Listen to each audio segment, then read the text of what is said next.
కూటమి ప్రభుత్వం నిన్న తీసుకున్నటువంటి నిర్ణయం యలమంచిలిని రెవెన్యూ డివిజన్గా ప్రకటించమని గత 45 రోజులుగా చేస్తున్నటువంటి పోరాటానికి బేఖాతరు చేస్తూ కనీసం ప్రజాభిప్రాయాన్ని పరిగణలో తీసుకోకుండా ఒంటెద్ది నిర్ణయం తీసుకోవడం చాలా ఘోరం, చాలా నేరం.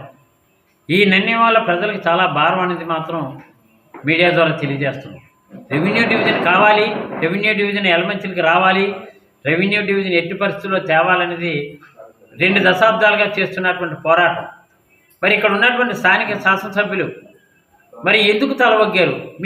మీకు అనితాకి ఉన్నటువంటి లొసుగేంటి? ఎందుకు అడ్రోడ్ని నక్కపల్లి కాదని మళ్ళీ అడ్రోడ్కే ఉండాలని ఎందుకు అంగీకరించారు?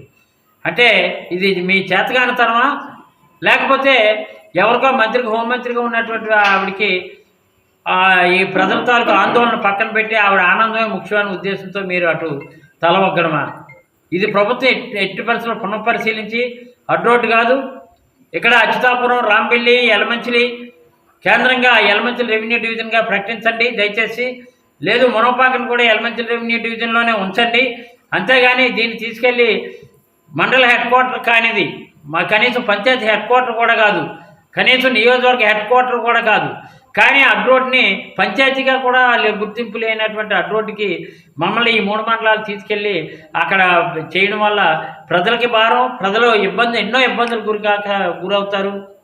రేపొద్దున కలెక్టర్ గారికి ఏదో అర్జీ పెట్టుకున్నా డెత్ సర్టిఫికెట్ కానీ, లేట్ అయితే లేదు బెర్త్ సర్టిఫికెట్ కానీ, బర్త్ సర్టిఫికెట్ ఏ సర్టిఫికెట్లు కావాలన్నా, జనన మరణాల సర్టిఫికెట్లు కావాలన్నా మళ్ళీ అడ్రోడ్ వెళ్ళాలంటే సుమారు 35 కిలోమీటర్ల దూరం వెళ్ళి ఆ ప్రజలందరూ కూడా ఇబ్బంది పడే పరిస్థితి ఉంటుంది.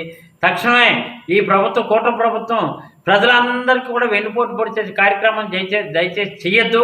100కు 100 ఈ డిమాండ్ 2 దశాబ్దాలకు ఉన్నటువంటి డిమాండ్ ఏదైతే యలమంచిలి మండల యలమంచిలిలో రెవెన్యూ డివిజన్ ప్రకటించాలి, ఇవ్వాలనే కోరిక ఏదైతే ఉందో ఆ కోరికని మళ్ళీ పునఃపరిశీలించి యలమంచిలికే ఆ కొత్త రెవెన్యూ డివిజన్ ప్రకటిస్తారని మాత్రం మీడియా ద్వారా తెలియజేస్తూ, మీరు చేయని పక్షంలో న్యాయ పోరాటానికైనా వెళ్తాం. లేదా రేపు మా ప్రభుత్వం అధికారంలోకి వచ్చిన తర్వాత వెంటనే జీవో మాడిఫై చేసి 1497 సవరణ చేసి యలమంచిలి కొత్తగా రెవెన్యూ డివిజన్ భవిష్యత్తులో 3 ఏళ్లలో మళ్ళీ కొత్తగా రెవెన్యూ డివిజన్గా జగన్మోహన్ రెడ్డి నాయకత్వంలో ప్రకటిస్తామని మాత్రమే హెచ్చరిస్తున్నాం.